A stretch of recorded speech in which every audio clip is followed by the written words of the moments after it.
சூர்யாவோட ரெட்ரோ இப்போ 100 கோடி ரூபாயை தாண்டிடுச்சுன்னு அதிகாரப்பூர்வமா புது போஸ்டர் விட்டு அனௌன்ஸ் பண்ணிட்டாங்க. ஏற்கனவே நானியோட ஹிட் 3 4 நாள்ல 100 கோடி ரூபாயை தாண்டிடுச்சுன்னு அனௌன்ஸ் பண்ணிருந்தாங்க. இப்போ ரெட்ரோவும் 100 கோடி ரூபாயை தாண்டிடுச்சு.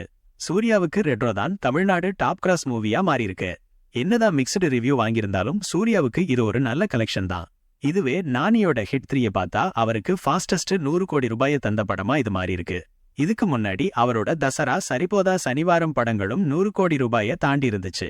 வைபவோட சென்னை சிட்டி கேங்ஸ்டர் மூவி வர்ற ஜூன் 20 ரிலீஸ் ஆக போகுதுன்னு அனௌன்ஸ் பண்ணிட்டாங்க. சூர்யா 46 படத்தோட ஓடிடி ரைட்ஸை நெட்ஃபிளிக்ஸ் 85 கோடிக்கு வாங்கியிருக்கிறதா ஒரு ரூமர் வந்திருக்கு. அபிஷியல் அனௌன்ஸ்மெண்ட்டுக்காக வெயிட் பண்ணி பார்க்கலாம். நில்சன் ஜெயிலர் 2 படத்தோட டிஸ்கஷனுக்காக மோகன்லால ரீசெண்டா மீட் பண்ணிருக்காரு. கூலியோட 100 Days 2 கோ ப்ரோமோவை மூவி டீம் ரிலீஸ் பண்ணிருக்காங்க. ப்ரோமோ சூப்பரா இருக்கு. அனிருத்தோட மியூசிக்கும் பேக்ரவுண்ட் ஸ்கோரும் சூப்பரா இருக்கு.